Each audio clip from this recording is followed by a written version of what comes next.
Bonjour à tous, bienvenue sur Vite Magique, la chaîne de cours par correspondance pour sorciers débutants.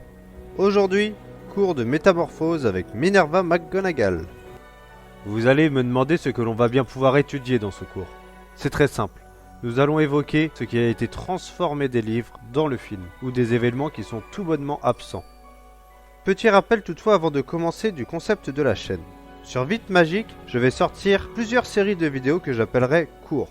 Chacun de ces cours porteront sur différents thèmes sur un chapitre donné. Et une fois ces vidéos sorties, je sortirai une plus grosse vidéo réunissant tous les thèmes abordés dans ces différents cours. A vous de choisir si vous voulez tout voir ou préférez attendre les versions courtes ou suivre simplement la version longue. Une version longue que j'essaierai de sortir en podcast. Ce point étant dit, commençons. Tome 1, chapitre 1, le survivant. Le livre ne commence pas sur Private Drive et l'arrivée d'Albus au clair de lune, mais démarre avec Monsieur et Madame Dursley au petit matin. Vernon y est décrit comme un homme grand et massif, qui n'a pratiquement pas de cou et avec une moustache de belle taille, description qui colle relativement bien à son interprète. Pétunia en revanche est décrite comme mince, blonde, avec un long cou qui lui sert à épier les voisins par-dessus les clôtures. Mince avec un long cou, on y est, mais blonde. Dans les films, Fiona, son interprète, a les cheveux noirs de jais. Mais personnellement, je trouve pas que ce soit un changement dérangeant, car ça appuie son côté froid et sévère. Durant ce début de chapitre inédit au film, on y voit Vernon du lever au coucher. Allant au travail, en sortant de chez lui, il voit Minerva, alors transformée en chat, lire une carte routière. Mais il pense avoir eu une hallucination après y avoir regardé par 2 fois. Sur le chemin, il aperçoit à travers les vitres de sa voiture toutes sortes de sorciers se balader en ville, vêtus de capes de couleur qu'il qualifie d'excentrique. Arrivé à son entreprise, la Grunning, une entreprise de perceuse, il ne se rend pas compte que des hiboux envahissent le ciel étant dos à sa fenêtre. Mais à sa pause déjeuner, il croise de nouveau des sorciers à la boulangerie et les entend parler des Potter et de leur fils Harry. Il rumine jusqu'à rentrer chez lui, se disant que les Potter est un prénom répandu et par ailleurs, il n'est même pas vraiment sûr que leur enfant s'appelle Harry.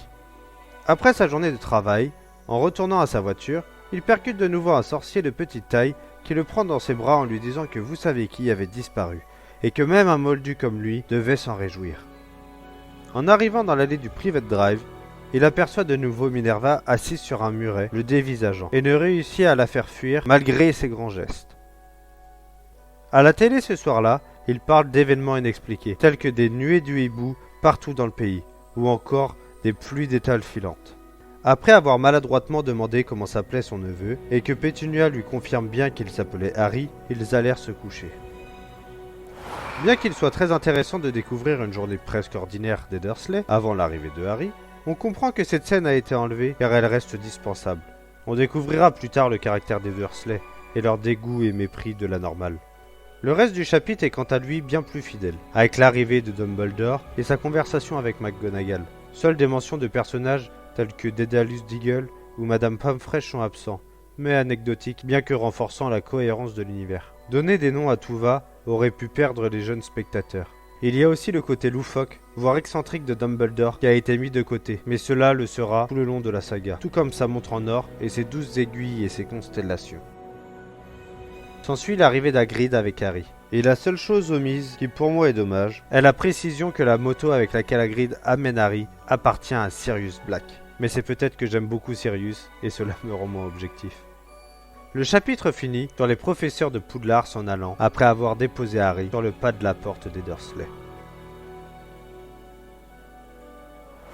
Voilà, c'est tout pour ce premier cours de métamorphose. En tout cas, j'espère que cela vous a plu. Dites-le moi en commentaire, et n'hésitez pas à me faire une critique positive comme négative, tant que cela reste constructif. Si vous ne l'avez pas vu, j'ai fait une vidéo de présentation de la chaîne qui vous expliquera un peu plus en détail ce que vous retrouverez par la suite sur Vite Magique. Abonnez-vous pour vous inscrire à Vite Magique et ne pas louper les prochains cours. C'est tout pour moi, vous pouvez y aller.